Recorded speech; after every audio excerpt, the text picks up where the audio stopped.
Everybody who's ever invested in me has told me no. Everybody. Nobody has rolled over and said, absolutely, let's do it. It's always come from people who have said no. If a filmmaker is going to raise money, and we should just probably pick some ballpark figure, so maybe 500,000. Okay. How can a filmmaker mitigate risk? I think when putting together, a $500,000 budget, the best way to mitigate risk on that is to think about genre, think about star power.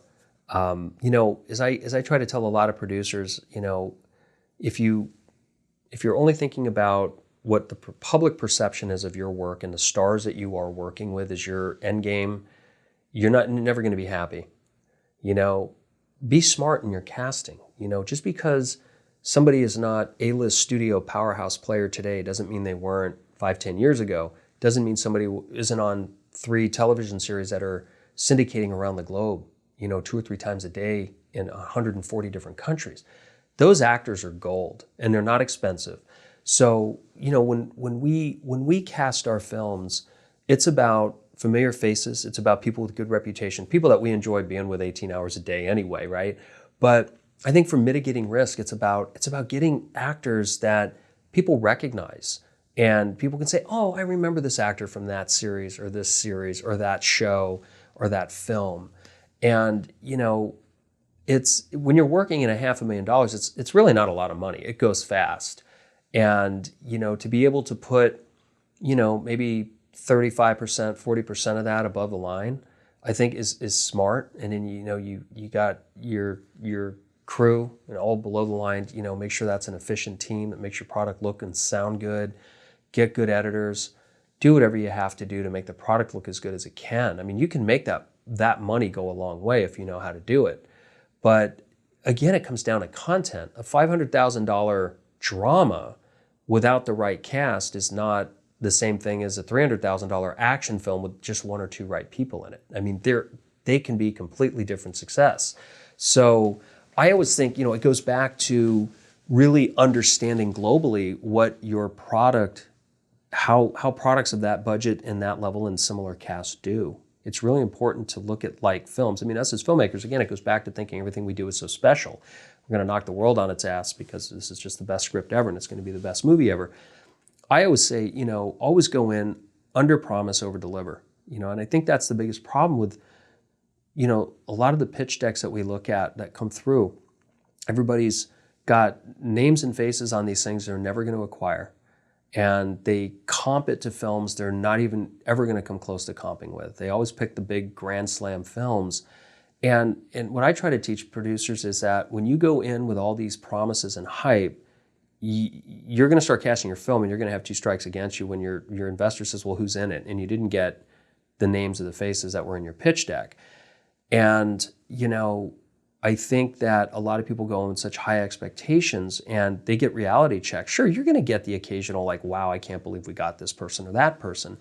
But, when you're pitching to investors, I always say, let's just remember, the investors are smarter than we are. We're going to them for money because they are successful at doing things. And it's very similar to real estate. If somebody came to you and said, I want you to put 500 grand into this housing project, and within 16 months, you're going to make $20 million, you probably wouldn't invest, especially if it wasn't an accredited builder or developer or somebody that you know and see the track record that, okay, their $500,000 turns into 20 million within a year and a half. And a lot of filmmakers go in with that kind of pomp and circumstance. What I like to do when I pitch investors is I use films that most people haven't heard of as comps, where I say, hey, this film was made for 500 grand, it made back 3 million. This film was made for 600 grand, it made back 7 million. Because I'm not going to compare it to Blair Witch. I'm not going to compare it to Napoleon Dynamite. Those are that stuff's all lightning in a bottle, and good on them. There's no ding against them. It's just that's the reality. And investors sniff that BS a mile away. I think the most important thing when you're pitching people for money is you go in, you make the film as low as you can, because the first thing an investor always wants to know is how much money are you getting paid.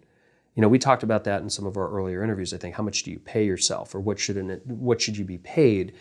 And, the old saying is the producer's always the first one to buy lunch and the last to get paid, right? I think investors like to see you're not lining your pockets. They want to know you have certain skin in the game.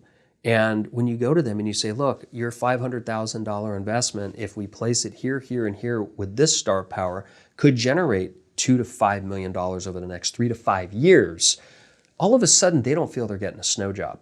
And that's the reality of our business. And that's if you're doing well. So I think what's really important is it's, you know, you ask about finding the sweet spot on budget. I think you always have to put your investor first, because a lot of people just want to get one movie made and they figure they're going to move on to the next. And where we've been very successful is having a track record with investors. You know, we don't do one-off investors. We work with the same people over and over again. And that comes from trust. It comes from delivering.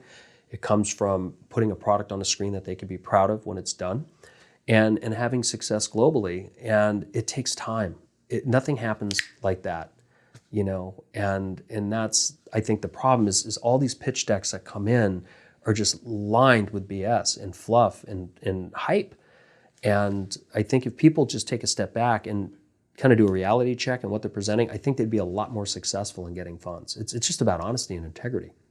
And you said also not just the images and in the pitch decks, but also shooting something, like a scene. That goes so much further than, I look at some of these POCs that people shoot and they look so good. I've never been impressed with the pitch deck. And it's just littered with bullshit. I just got sent a 60-page pitch deck that I'm consulting a producer on next week. He sent it to me. I shot holes in 95% of it, and they spent a lot of money getting this pitch deck made. It is useless. And it's really unfortunate because I see it all the time. And it's not that I have all the answers.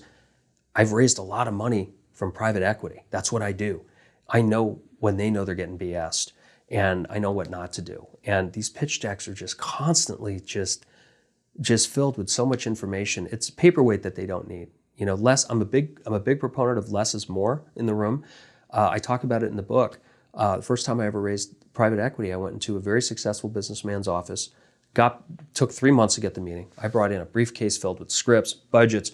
You know, we didn't have the term pitch deck back then, but headshots and, you know, what we're going to do and all the projections and the ask and takes from the distributors and all the people that wanted to sign on. And I literally broke out this Kinko's box. If you guys remember what that is, Kinko's, you know, I think it's FedEx printers now. I broke out a box and the guy said, "Stop. What are you giving me?" I said, "Oh, I have a script. I have a budget." He said, "Look around my office." And corner to corner of his grand office, there was stacks of paper, knee to hip high, all over the place. There's just paper. And he said, "These are all proposals from people that want money from me." He said, "You want to end up in the pile, give me your paperwork. Why don't we just sit here and have a conversation? You tell me what it is you want to do, how much money you need, how long is it going to take for me to start seeing a return, what are you going to do with it?" And we were able to have a conversation. Bang, bang, bang. And that's how our funding comes. It's not with pitch decks. It's not with reels. It's not with anything other than just eye contact and honesty and integrity. Most of our outlines when we meet with investors is 3 to 5 pages tops. They're really small, and it's just facts. Here you go. So then where is the idea of these elaborate pitch decks come from? Oh, I think it's brilliant. I think somebody came up with the idea that they can make a lot of money getting them from filmmakers to build a pitch deck. I don't know. And I'm sure they work. I know there are platforms that do seminars on pitch decks, and I'm sure they work for people. I'm not saying they don't work for everybody. I just know that I see my share of them because a lot of people send them in and say, "Hey, will you give me your thoughts on this pitch deck?" And they are just loaded with bullshit. And I really believe less is more. It's, you know, 2 plus 2's got to equal 4 in an investor's mind. A lot of people that you go to for money have been pitched everything, you know, and they pay business managers and accountants a lot of money to protect them. And they're all told the same thing. Don't invest in the music industry, the film industry, nightclubs, or restaurants, right? That's like the first thing when you get money, you're told what not to do. So you already go in with a strike against you when you meet with an investor. And they've seen it all, they've heard it all, and they know that they have the ability to make your dreams come true by just saying the 3-letter word yes. And I think speaking too much in the room is wrong. I think, you know, even a fool is considered wise when they're quiet. Wait for questions to be asked, stay on point. Don't overanalyze everything. I've seen more deals get killed in a room because a potential investor will ask a question and there's a 30-minute answer. I know I'm long-winded, that's my nature, but in the room, it's a whole different ballgame. Yes, no, and if they ask for something, you tell them how it's going to be and you shut your mouth. And, you know, people ruin their own deals time and time again with too much information. And as I talk about in the book, don't be afraid to say, I don't know. One of the greatest, most fruitful relationships I ever had with an investor came from saying, I don't know. He asked me a question, I didn't know the answer, and I said, sir, I don't know, but I'll find out for you. And what that did, it has allowed me an excuse to contact them again in a day or two with the answer to the question they wanted to know. And I called them back, I got him through their secretary, he got on the phone, he said, yeah, what do you want? And I said, look, really enjoyed our time together a couple days ago. You asked me a question, I didn't have the answer. And he said, I did? I said, yeah. I told him, this was your question, this is the answer. He said, I got to tell you something. After you left, my attorney and I, we enjoyed our meeting with you. We made fun of you in some respect, but at your expense, that happens. We make fun of everybody who comes in and tap dances for money. He said, but we were really moved by the fact that you said you didn't know the answer to something, because it showed us that you're willing to say you don't know. You were willing to be honest enough not to BS your way out of it, and you took the time to find out. He said, well, listen, I appreciate the information. I'm going to let you know right now, I'm just going to say yes to your proposal. Let's move forward and do it. That wound up being like a financial relationship that went on for I don't know how many films and how many years. And that was birthed out of just saying, I don't know. So, when it comes to trying to raise private equity, it's important to remember these people are smarter than you and they've heard it all. And they can usually smell right through the BS. Cut to the chase with them. They know why you're there. But when they said they made fun of you, did they tell you what some of the things were? Eventually they did. Well, you get nervous. When you're tap dancing for your next meal. Sometimes you tremble. Sometimes you say things wrong. I think I spilled water on their coffee table. Now that I think about it, they gave me a glass of water, and I think I was reaching for something, and I spilled, and it was, I was nervous. It was my first attempt at getting capital. I see. I was scared shitless. Seems forgivable, but yeah, okay. Yeah, but it was funny to them. Yeah, I guess so. Let's see the indie guy squirm. Yeah. Oh my God. And what's funny is, what happens? I'll tell you something. We talk about money. I've had investors call back when they don't always say yes, and it's why do you need so much money? People are making movies on a dime now. It doesn't seem like you're blowing stuff up. You're not hanging off the Empire State Building. Why do you need so much money? Investors are getting more and more savvy about what things really cost. They become very wise to it. There's just so much information at their fingertips now. The people that they surround themselves with, they are paid to investigate and know what things really cost. The days of going into people and asking for millions of dollars are getting further and further. I mean, there are those rare exceptions, but I think you also have to be really savvy on an investor's ability. Keep in mind what, just because somebody's rich doesn't mean they can just roll over and write you millions of dollars in checks. You don't know what their overhead is, their exposure is, what other responsibilities they have, what tax needs they have or have to avoid. So, I think it's really important to, if somebody is introducing you to somebody that is a potential investor, you need to do your research. If somebody is saying, I want to introduce you to somebody, they could be a potential investor. Take the time to say, what do they do? What is their family size? What are they got houses all over the world, or they live a modest lifestyle, or are they flashy? Find out, research them. Google's a wonderful thing. Find out some of the things that have happened in their life, their successes and their failures. Make sure they haven't had family tragedies that your project may remind them of. And I'm a firm believer of whenever you go into the room to pitch somebody, whether it's an independent financier or it's a studio, always have 2 or 3 projects under your belt or under your arm, because you may say something and start down the road of a project and they can say, yeah, no, we're not interested. We don't want to make a film like that. Or we're not interested. We developed something like that. It didn't work. You wait 2 or 3 months to get a meeting with somebody and they tell you in the first 2 sentences of your pitch, this isn't going to work for them. That meeting's either over, or you can say, okay, respectfully, understood, put it away, pull out another project.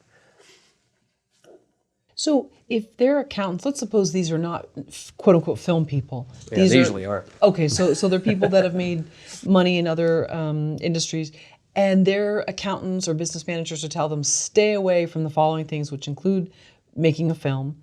Why do you think they would even say yes? Well, I think there are people that haven't been told that, or if they have, they're still open to it. I would say that most of the people that I have been fortunate enough to do business with have said to me early in a relationship, don't ever ask me to fund a film. I would never do that.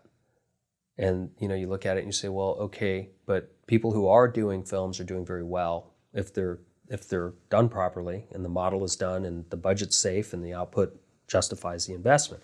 And there's also so many incentives to investors that they're not even aware of, whether it's the write-offs that they can get. And again, I always say, talk to your accountant. Every situation's different. Everybody's tax situation's different. Every state has different laws, and there's different things that need to be considered. But there have been bills put into place, like the Jobs Act, that'll bless an investor for investing in a film. There are also investors that have companies that if you can justifiably involve that company that they own in the advertisement aspect, that they can actually get that film's investment written off as an advertisement expense, and it can do that, long-term depreciation.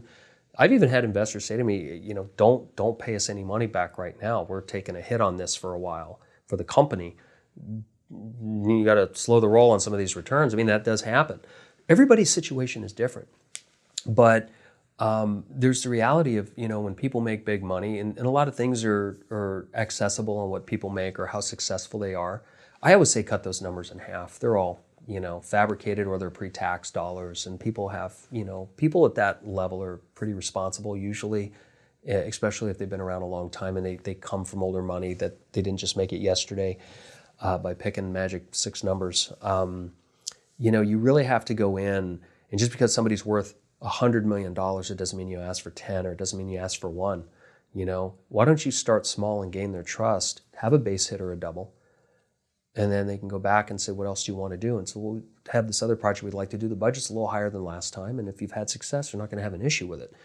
I've learned from some people that are very close to me that have had a lot of success, that they're successful because of what they say yes and no to. Smart people in development or in real estate, they'll make a move on a piece of property, and they look at it and say, can I make 3x on this in 24 to 32 months? And if the answer is no, they don't buy the property. So as a filmmaker, you can't guarantee that. So what is your pitch going to be? What is your angle going to be? And that's how a lot of savvy investors think. And then it goes back to the BS and the fluff on a pitch deck, trying to appeal to that mindset. And 9 times out of 9, you're not going to fulfill those promises. So you have to be very careful in your presentation. Some of our investors said, look, I know you don't want to hear this. You come off a $30 million studio film. You can do something with $100,000. Show me what you can do with $100,000. That makes sense. We'll move on. We'll get bigger and bigger. Sometimes you got to come back to them and say, look, with that $100,000, you're not going to have the success you're going to hope to see, because with that money you're offering, we can't get the star that's going to move this over the hump.